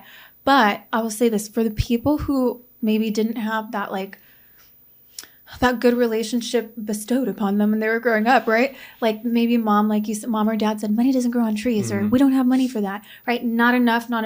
That person might not be programmed for that. They might be like, but I need to hold on to this, right? Yeah. And what is that? That's stuck energy. Money's not flowing. It's not going to multiply when you do that. It's stuck. Yes. But their subconscious mind is like, I have to hold on to it. I have to hold on to it because there might not be more. And so I think that's where hypnosis comes in, because everybody's like money tree, if we want to call it, might be at a different point, right? You know the thing about money, yours though. is like in a really good place because you're like, no, I'm going to send it. I'm going to get somebody who's going to help me multiply Just this. energy. It's just energy. Money's energy, 100%. Yeah. You know, think about, it's funny. You said money's energy, and I believe that. So when I go see these like $20, $30 million mansions, $20, $30 million mansions in Mount Soledad, I'm like, fuck, that was a lot of fucking energy that was put into that. Whether it took one like generation that. or two, you Yeah. know, like literally, like what did this motherfucker learn? What did he study? What did he do to actually like create that? Because now it's just in form of like, real estate or whatever. So the thing about money, though, you said it needs to flow, right? That's why they call it currency. Yeah. This is me personally. I remember being so damn broke, and we would cheap out on every damn thing, and we would clip coupons on every damn thing, and we were so shisty with like fucking going to go to this restaurant or going to go this vacation, and we were trying to hold on to a whole lot of nothing. And once I started just letting shit flow, bro, that's when it started to flow. It's just a weird thing. So here's some game I got, man. This comes from Wise Consulting, but more money is lost in a lack of production than it ever could be saved. Yeah. Okay, let me tell you Simple about math. Ruli. We all know Ruli. Yeah. Yeah. Okay, Ruli. Ruli was a construction worker. Okay, has a commendable job at the time, foreman at a construction site, making $65 an hour, which is cool. Sometimes construction though, you don't work all year long. It'd be raining and shit, whatever. So he had 10 G's. He joined my program a year and a half ago. He invested 10 G's into the Closer Academy. He was spooked. His wife was spooked. It's $10,000. Ruli's making like $40,000 a month. So what am I saying? More money is lost in a lack of production. He learned this new skill set. Now he's producing. Imagine, let's just say he's making $30,000 on average. A year's gone by. Okay, that's plus another 6. So he lost out like $540,000 by not doing that. Yeah. Trying to save, trying to fucking do what's not working. Can you Yeah. imagine? The thing is though, like, so as we progress in entrepreneurship, it's like, oh, you don't want to trade time for dollars, right? You don't want to trade time for dollars. You want to have a business that works for you, then eventually become an investor. The problem is with most people is that they are trading time for dollars. So that's why everything looks expensive. Let's say let's just say it's $5,000 to join your marketing program. The reason why they're afraid is because they know they just spent the last 2 months of their time. So of course it's expensive. Everything's expensive, right? Everything's expensive because they're trading their time for dollars. It's a hard thing to wrap your head around. But I know the motherfuckers that are rich and the ones that are not, they're playing the game of life and money with 2 different set of rules. It's just different. It's just different, man. Yeah. It's crazy. Yeah. Go get a $300 gym pass. Go fucking do whatever. Yeah. Expose It's just yourself. different. Yeah. Mine's not even real. It's not even real. It's to me, it's like it's like an illusion, bro. I like saying that these days, especially when I want to buy something. My wife's like, "Are you sure you want to buy?" I'm like, "Babe, money's not even real." It's to me, it's not. Yeah. Yeah. I came up with an idea.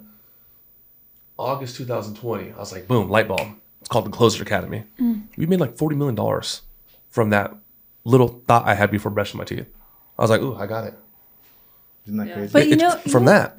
You know what's pretty cool about that? And it's this. Nobody can take this from you. That idea, you could probably think of another idea and another idea and got a another million. idea, right? So that's why mindset, so back to mindset being so important, and the confidence, like, which we love with hypnosis too, but confidence in knowing, like, if you get this right, you're right. Money's not real. I can make that again and again Yeah. and again, this way, that way. I could shift it, but you can't take this away. That's Yeah. me who's doing this movement. The I always energy tell- I put out. I always tell Robin, like in my early 20s when I was going through all my stuff with my ex-husband, I always had this crazy thing with money, right? Like money just came to me so fucking naturally. And I grew up in a stingy household.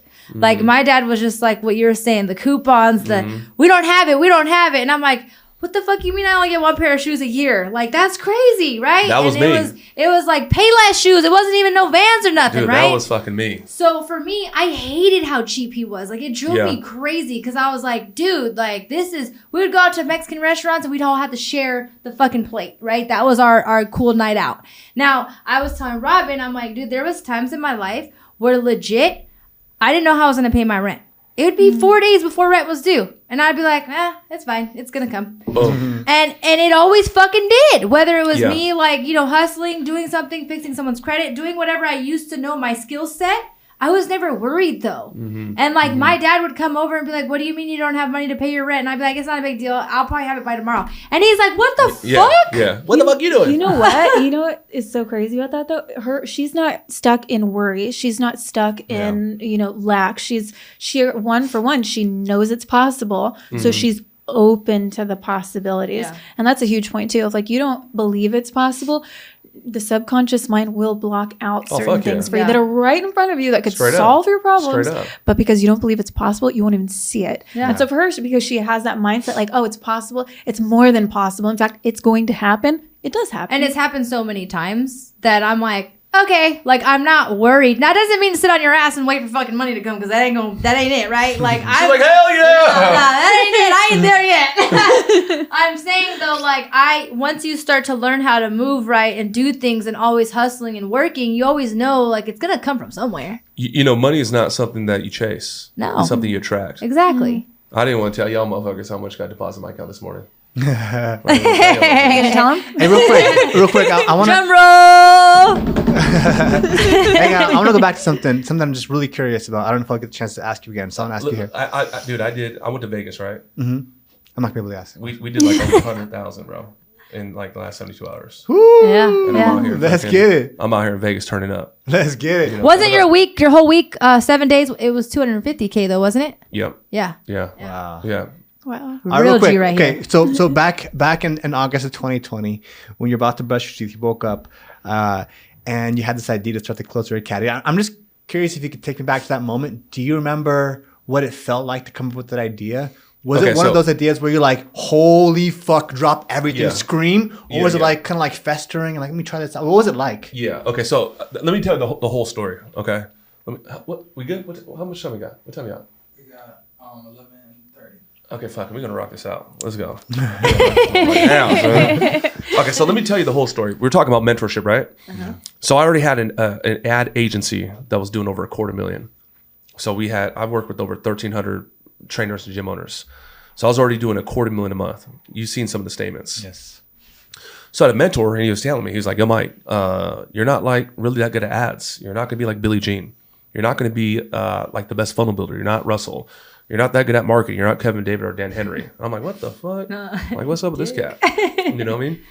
He's like, but where you're world class is, I've never seen anyone that could sell like you in the online space. He's like, I know freaking Dan Locke, and I know freaking the Wolf of Wall Street, Jordan Belfort, and I know Grant. He was like, go do that. The moment he said that, I just seen the fucking clarity for the next 50 years. It was like, holy shit. Like, I was like, hold on, what? I was like, hold on, what the fuck, man? Here's the funny thing about it. I knew that there was no one doing what I'm doing in the online space. So I already had recordings of all my closes. I was like, I know I'm sitting on some fucking gold. I just don't have a refinery, but I know there's something there. So let me just put it right here in the little storage space because I got something special. I'm trying to figure it out, but I know this is just magic. So I have me closing up to like $250,000, $500,000. So I always knew there was something there. So Shaq, the mentor I was telling you about, he's like, you should do this. And I was like, it just, everything came full circle. So later that day, I'm like, It's Mike Barron's Closer Academy. Damn. It's Mike Barron's Closer. It just hit me in my fucking face. Yeah. It was like Albert Einstein writing E equals MC square or the theory of relativity. This is like my life's work. It wasn't. It was instant, but everything I did led me there. So this was like a slow burn. This is a slow burn. It's like the crazy ass inventor. He's like, he got this. He got the moon shoes. He got this. It's like Belle from Beauty and the Beast. Their dad, the crazy fucking the inventor scientist dude. And it was that one. I was like, fuck, we're gonna make razor scooters. And that motherfucker just I grabbed my wife. I was like, come on, mama need a new pair of shoes. You know what I mean? It's like red bottoms this motherfucker. I love those stories. I love those stories of epiphanies, because it just like it helps to like reinforce those pathways that sometimes think one moment can change, but it takes like a lifetime leading up to that moment. Yeah. It was crazy. How you said everything led up until that moment, like everything was adding to it too. That's so important because people, like wherever you're at, you can have all these moments. I remember I had so many jobs, many different jobs that I walked into and I had no business being there, but I was like, fake it till you make it. But in those jobs, and one of them, open heart surgery. Not that yet. No, but there was one job where that happened and I remember getting fired from it, but there was like, I'd picked up how to brand, how to market a little bit, right? Just a little bit, enough to get me to the next level and the next level. So it's like all of it does add up. When you look back, you're straight like, up. I was really in all the right places at the right time, even when it felt wrong. Yeah. So I feel like sometimes you're going through life and shit don't make sense. You're like, damn, how did my grandma get sick? And damn, how did my dog die? And damn, how do we get that eviction notice? We weren't even doing anything bad. And then you stop and you're ready and you can stop and turn around and be like, fuck, all that made sense. Yeah. So watch this though. For me, I was a career advisor. Then I became a president of college. I was killing everybody in corporate. The way we run our academy for the Closer Academy is like a fucking college. There's a Wednesday orientation. Yep. There's an onboarding process. It's literally ran like a school. Then I had to go learn, how to generate leads and all that. I had an internet marketing agency. So that's why I'm getting hundreds and hundreds, if not over 1,000 leads a day. Then I had to go do my closing stuff like Grant. Now it's all that shit, all that experience, all the stories about going to, it's like literally where we're at right now. Yeah. It's crazy, bro. I ain't done shit yet, but just saying. Just get started. Yeah. And it's Monday. You know what I mean? That's right. Hey, we're in the Marine Corps? Yes. Can you tell us a little bit about that? What was that like? Especially like being a woman and like one of the hardest, the hard, being among some of the hardest motherfuckers on planet Earth. So that was my favorite part. I joined the Marine Corps because I'm a woman, right? Now here's the thing. Growing up, my dad was the type, you do the dishes, you clean the house, you do this, you do this, all the traditional shit, right? When my brothers were out working on cars with my dad outside, I would say, I want to learn. And he'd be like, nah, you can't get your hands dirty. You're a girl. And my dad always, you're a girl, you're a girl, you're a girl. And I was like, all right, motherfucker. So my brothers wanted to join the military. They never joined. Now, when I decided to join, it was because I was actually living with a group of Marines who had this amazing camaraderie. Like, it was like a family unit. Like, they were just so close, and I fucking loved it. And I was like, I want to be a Marine. Because I've never felt that before. I want to feel what it's like to be a part of something. And they kept telling me, no, look, you're a female and you're really pretty. I just don't think you should go into the Marines. And I was like, oh, I'm fucking going. Yeah. Right? You keep telling me no, make me want to do it more. Yeah. And when I joined, my recruiter was like, hey, do you want to do admin? I said, fuck no, I don't want to be behind no desk. I want to be in the shit. I want to be either a mechanic or I want to do like CIA stab shit. a motherfucker. I didn't want to say it like this, but it's like, I want to go to war. Like, I want to get in it. And he was like, okay. So I became a mechanic. The one thing that my dad never let me do with the boys when I was younger, I wanted to get my fucking hands dirty. I wanted to show people I was a badass. In fact, in boot camp, I was the fastest runner in my platoon, and I got the Wonder Woman baton, okay? You got it right there. I was looking at it. So, okay, watch out now. That's amazing. So I always made sure I was the best at everything I did. I would go on hikes with the boys, and some of the men would drop out, and I'd be like, what happened? What's up, little girl? Like, you know what I mean? Like, what's going on? You want me to carry you too? See, she gangster. You know? So, like, for me, it was like, I wanted to prove something. And I was an older Marine compared to the rest. Most people come right out of high school. Right. I was 21 when I joined. But I was still the fastest. I didn't give up. I actually also helped other people stay in because there are so many girls that would just go on this thing called the quarter deck and be like, I quit. And they would start crying. And I'd be like, no, you're not fucking quitting. You made it this far. Get your ass up. Like, I was always that motivator for people. Leader.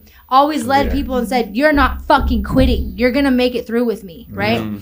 So the Marine Corps for me showed me so much of what I already had. I showed up with it. Right. And it just made it more. It amplified it more. Yeah. So in the Marines, the other hard part was earning respect. Do you know how many male Marines wanted me? And I'd be like, the first one that tried me, he got knocked out cold. And I said, I'm married and don't ever come at me sideways like that again. And I never had another Marine try to come at me again after that. And they're like, that's Garrison. You got to respect her. There was only 3 women in my entire battalion, but nobody fucking looked at me sideways. Let's get it. Yeah. I love that shit. Wow. That shit I love every time you tell that story. It's just like, because she was always the leader. And you see it always. Yeah. So what was the hardest part about being in the military? I would say the hardest part was, so I didn't mind having to be at the shop at 5 o'clock in the morning because I loved working out. My dad kind of raised us to wake up that early anyway, so that was like cake work. The hardest part for me was I didn't get home to my family until like 8 p.m. And I already had 2 kids, my husband, and then I would also have to get home and clean and do all that stuff. So the hardest part for me was during the week, I didn't really have a deep relationship with my kids. But at that time, I knew, you know what, they have their dad. I got to just focus. Yeah. Focus. It's going to be okay. I'm going to hang out with them on the weekends. That was the hardest part, really, was that. People always say, what about getting yelled at and screamed at? I'm like, I was raised in that environment. I liked it. So, like, to me, it wasn't nothing, right? The hardest part for me was really just, like, being away from your kids and being away from your family. It was weird, though. It was like I was in gear. When I was at work, it's like I didn't really think, oh, I miss my kids. But it's like once you get home, you're like, okay, fuck, I did miss them, right? But it was like I had an on and off switch. Like even in boot camp, my daughter was only 3 months old when I went to boot camp. People are like, how the fuck did you leave her? I'm like, I didn't think about it. Like, but I'm not going to sit there and be like, oh my God, I miss my baby. I wouldn't make it through boot camp, right? Yeah. And I always tell people I didn't miss anything. I saw my daughter crawl. Right when I got home from boot camp, she started crawling. Her first crawls were in front of me. Her first steps were in front of me. Her first words were in front of me.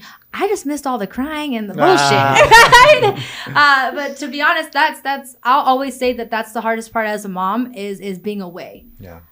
But at the end of the day, like my kids, I'm closer to them now. We hang out all the time. We do it right? I had to do those sacrifices to get to where I'm at today. I bet it also really helped to create a diverse experience set that you can then relate to more types of people. Oh yeah, especially as a woman, because when you've been through that type of environment now, it maybe help you relate to men in a different level because you see some things that they go through and you can say, yeah, I've been through that. I know what you're going through. The moment I tell other men I was a Marine, first of all, they don't believe me. They're like, no way. You're way too cute to be a Marine. I'm like, nah, I just got filters on, you know. Get the little glow up. So then, but it does bring them down a little bit. So like in hypnosis, when you're talking to men, a lot of men, when they get on calls with me, they're a little bit like, oh, she's too cute. I don't want to tell her all. He's like, hold on, is this the Tinder call? Hold on, yeah. This is the only call. Yeah, exactly. So I do try to bring them down a little bit by telling them like, hey, like I'm kind of like just like you. I'm just trapped in a sexy body. You know what I mean? Like I'm like a man in a woman's body. So you're good. You're safe here. And it really just brings them back down to, okay, she could relate. She could fuck with me. She could relate with me. Yeah. She sounds like me, right? So it does help a lot having those experiences. I'm just like playing skits in my head. Like, hey, what up, motherfucker? It's my homegirl Debo. Got a fucking wrench. In a man's body. Oh my god. Hey, I'm curious. Is there any way that I can access somebody's subconscious on my day-to-day, like in my sales calls, in my meeting with random people on the street? Can I like access? Is that a thing? So what I can say is that you can copy body language, and that's called NLP, which is neuro-linguistic programming, and it's different, but it's kind of the same and very similar to hypnosis. You're not allowed to access anybody's unconscious mind without their permission, and you're not psychic. So what I will say though, when you're selling on calls or in person, what you can do is if someone goes like this and crosses their leg, right, you do it too. And then you're taking control of the call. And that's a form of hypnosis. That is also getting into the unconscious mind because if you keep doing like you just did that and I do that with you, but then now I do like this and then you copy me, now I have control, right? So it's called frame. I'm mirroring and matching you, right? Yeah. And that's a form of what we also do in hypnosis is we mirror and match our clients so that they feel more comfortable and more relaxed. And that's how you take control of a sales call. Yeah. Hey, Mike. What out? What's one of your like magic sales tricks? Like not like the words you say, but some of the subconscious shit that you use to like activate a human being. Yeah. Okay. So for me, the secret to high ticket sales and closing is crushing limiting beliefs.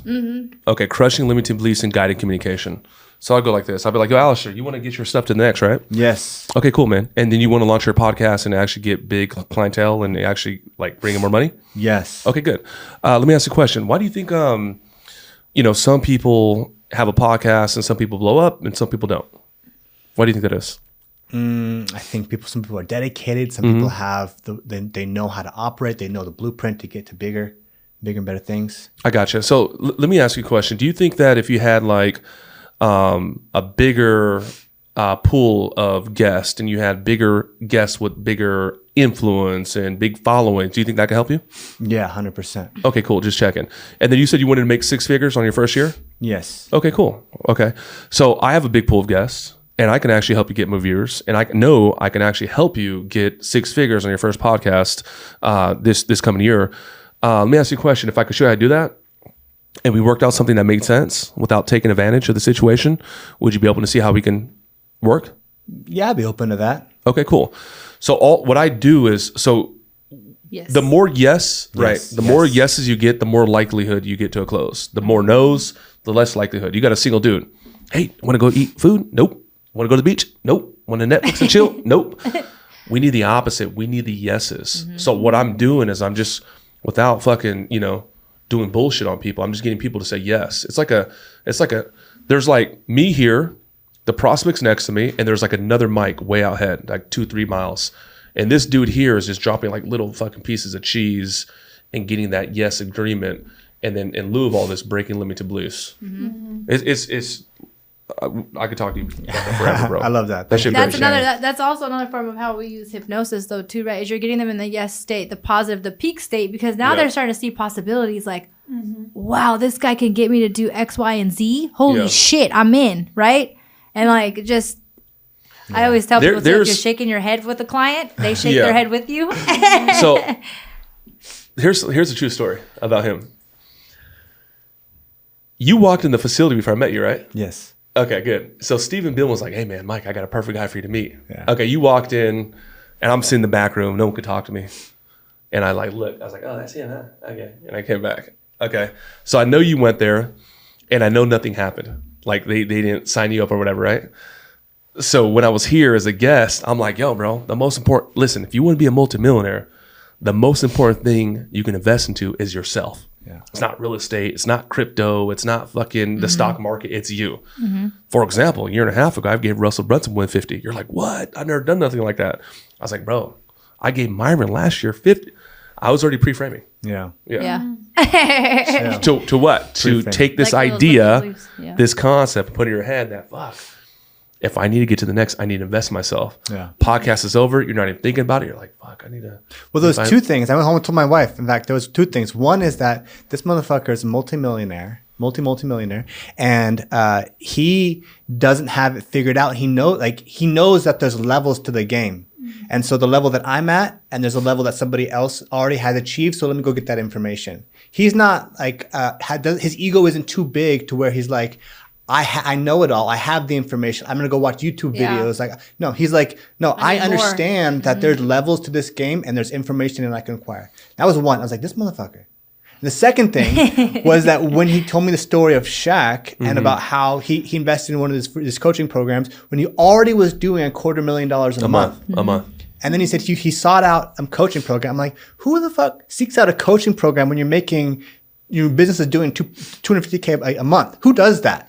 That's like crazy shit, psycho shit, right? But then he said I'm gonna tell you something about that in a second. He said that this guy, gave him one piece of information, and it changed everything. The seas parted for him, and he went and executed on that. He didn't even finish the rest of his 6 sessions. He got a 6-session thing and didn't even go to all of them.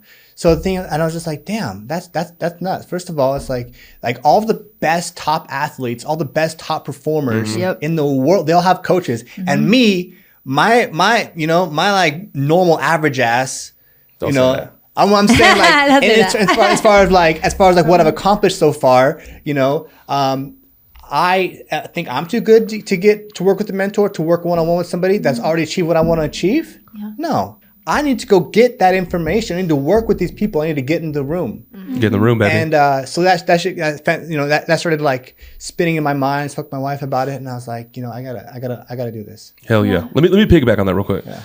Okay, so now there's 2 things. Last week I just invested $75,000 to get to the next. Just last week.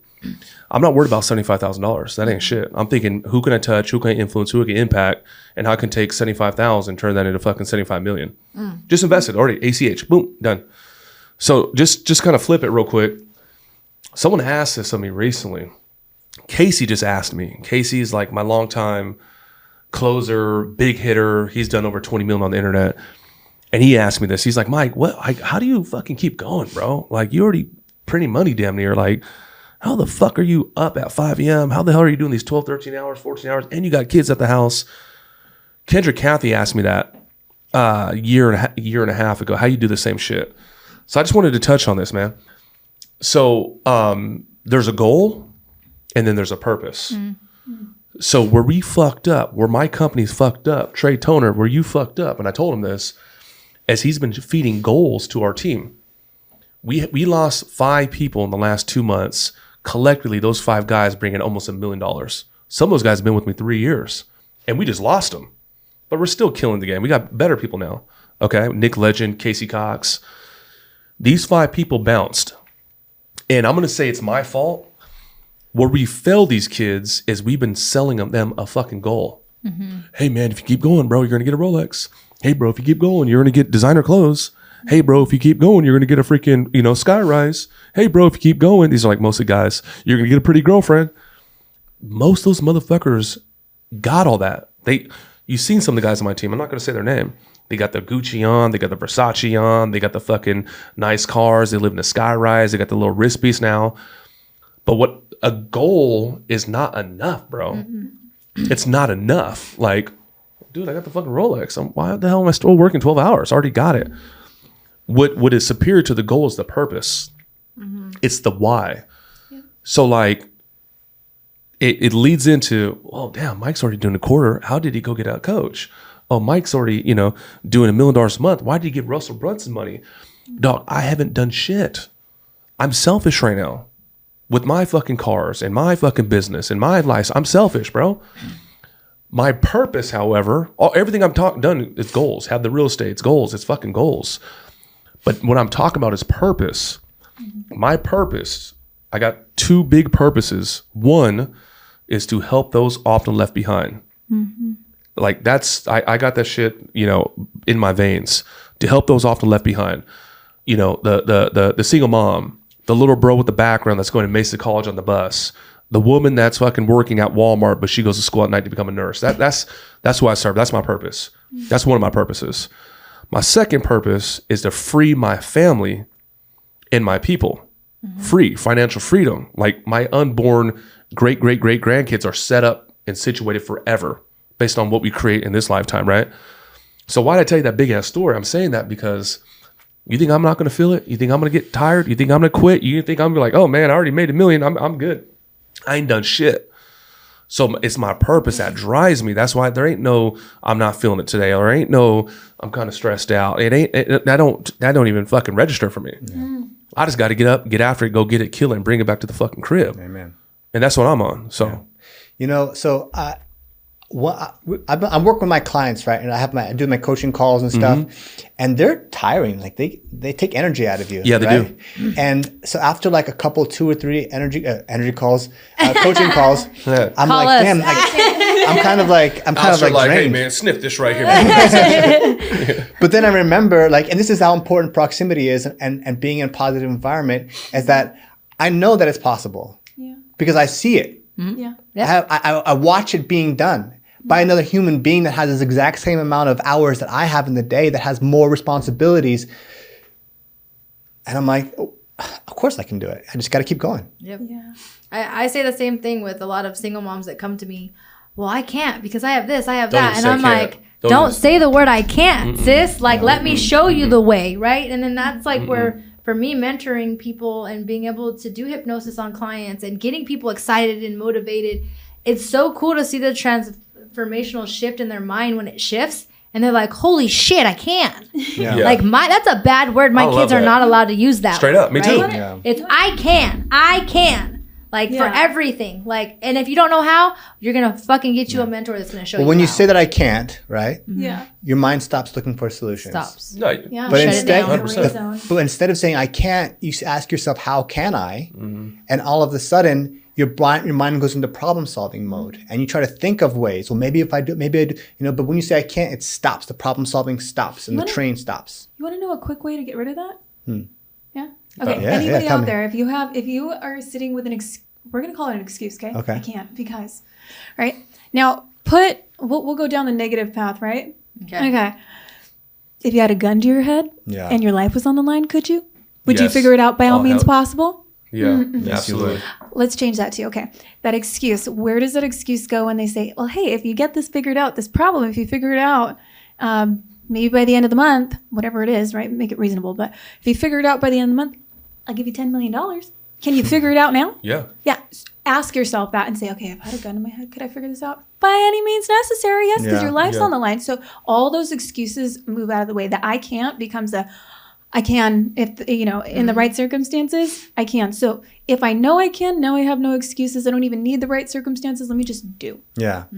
So I want to say something, and so I believe that a lot. Like, you have to have that mentality.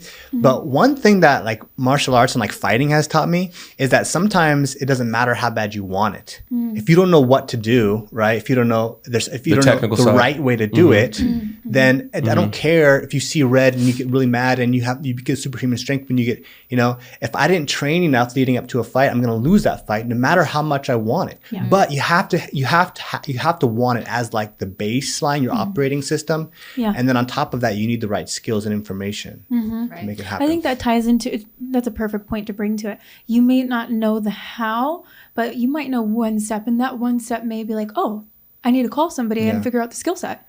Can I pick up the phone? That's my first step. A lot of times we don't know the how, and trying to figure out the how will pause people. Yes. I don't Yeah. get stunned because I don't know how, but chances are usually you're not going to ever know the full how and all the different turns life can take you that allow you to get to the destination. I'm sure you've experienced, everybody in this room, but you can say that. Did you know the whole how everything was going to come together till now? No. No. No, If you I just ever fucking tried do to- it. If you ever tried to guess it, could you have guessed it? Like all the little things that came together, the people that showed up to make everything that's happened. Could you have guessed how it was going to happen? No. Exactly. Nobody No. ever really knows the how. Motherfuckers just need to get their One ass step. up and go do something. Right. Like I said, you motherfuckers need to stop watching this right now and go fucking kick down a door and go rescue a like baby. Kim Kardashian, right? Like, Nobody wants to work anymore. Get your fucking asses out and work. That was good. That was good. Shit. Yeah, motherfuckers just need to get up. But I believe there's two legs of success. There's like the awareness, the mindset, the awareness, and then there's the technical aspect of it.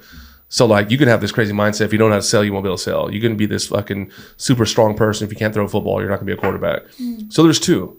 So mindset But it starts with the skill. mindset. Yeah. But it starts with the Yes. it starts with the fucking mindset. Yeah. I've never met someone crazy successful that has not been mentally tough. Right. Me personally, it don't last really. It don't really work. Yeah. At least for what they're doing. Like if they're a dope quarterback, they got a fucking mindset as a dope quarterback. Perhaps not as a dad, but at that thing they're doing. Yeah. I'm telling you, it's here, man. It's all fucking here. Hell yeah. Guys, we've got a few more minutes left. Coming to an end. Almost. We've been at it for almost 2 hours. You don't believe it? I feel like we're just getting started. We could go. Bro, I got farther some shit. Yeah. Damn. But I want to ask a couple more questions that I think I was curious about personally. I'm curious about you too. So how did you guys link up, and how did you guys start working together? So we actually She attracted it. Pretty much. Yeah. So actually, my mentor in hypnosis was the first person I reached out to when you've heard the story, Mike, where I put a gun in my head and I said I quit, I give up, and I reached out to him, and he was able to basically tap into my unconscious mind, figure out all the limiting beliefs that kept putting me back into that place so that I can be even better than I am. And then what happened was he was selling himself, and I said, dude, this shit is magic. Why are you selling yourself? And mind you, I had never been in sales in my life, but I was so passionate about hypnosis. I said, let me sell the fuck out of you. Okay. Because Damn. people need this shit. And there was not a lot of guidance. There was, here's the leads, go for it. And I took off. And because I was so passionate about how much it saved my life, it was so easy for me to get people to see what it could do for them. And we were helping lots of clients. And then it got to the point where we were building so much. I said, we need another coach. And she was our first coach on there. Yeah. And then we were with him I was with him for 3 years. I think you were with him for probably about 2 years, right? Damn. And we just got to the point where we're like, hey, like, now it's time for us to grow and do our own thing because, you know, we want more. We want more. And sometimes, you know, you start somewhere in a group and then you figure out, oh, I want to do this and I want to do it better. Okay. No disrespect. He's great. But I'm just saying, like, there's always that next level of fucking greatness. And it's right here. Hello. Come on now. And what we did is we reached out to a fucking mentor because we said, look, we know a lot about hypnosis. We know a lot about business, but Mike's doing it right. And I want to be like Mike. Right. So it's like, what's next for us is invest in a mentor. Like I told Robin, look, if we want to get there fucking faster, not take 3 years like our last guy did, we have to hire somebody that's already fucking doing it. Yep. Right. So now we're getting there way faster. Yeah. And we're helping and touching so many more people because we have purpose. Yeah. Purpose, baby. Like Purpose. Mike says, it's not just a fucking goal. We don't just want the nice cars and nice houses. We already got that. We already got the Come on Rolex. now. Right? That's not what it Let's is. get it. We have purpose. We Purpose. want to fucking show people how powerful it is to take control of your life. And that's what we're here to do. Absolutely. I love that. Wow. Yeah. Wow. That energy, right? No, she's absolutely right. When you bring it back to purpose, it's like go out and do all that you can. Live in your purpose and you don't get tired. There's always more in purpose, right? When you follow your purpose and your values. You don't get tired after purpose. No, you don't, because there's more. There's more people, and those people go. If you help them, they go help people, and those people go help people, and you watch things shift for people. So that's the purpose. Is like, how can we create better leaders, business people, community members, people who believe in themselves and can lead their families. Like I think to me, just seeing. For me, it's like watching the news, how it affects people. Like I don't watch it, but I sit back and I watch a lot of people. I'm like.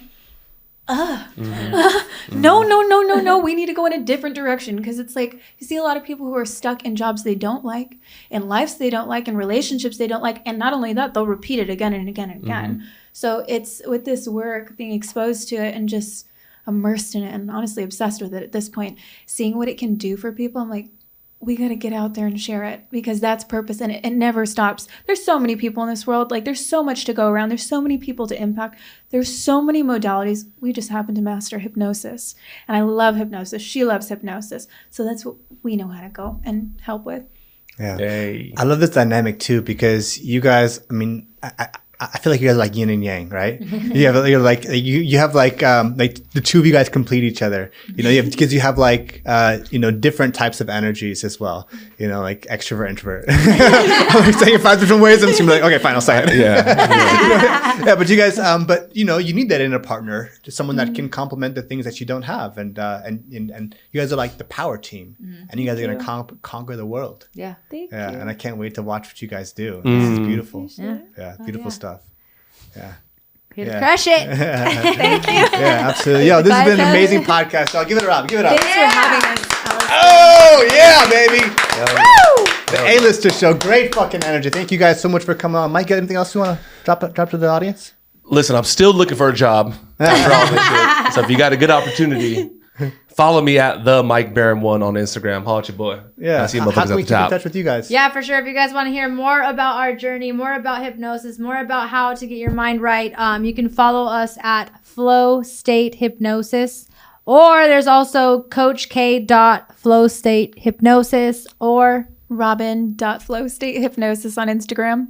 either way you'll find us, because we tag each other on everything, and our business one on Can we do everything. something special for them?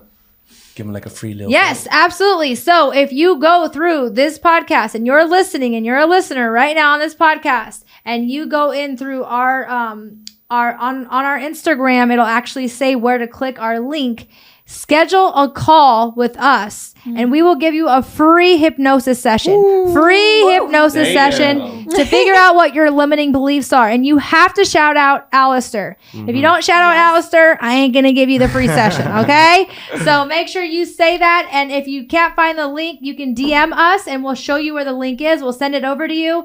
Just mention the word Alistair, and you will get a free hypnotic session with either I or Coach Robin. Wow. You guys do it. It's time to level up. It's time to level up. It's unlocking and releasing those limiting beliefs. Do the free session. It's awesome. Get it. Let's go. Thank you, Alistair. Let's get it. grow and let's flow together. Let's go. Yeah. All right. Good shit, bro. All right, guys.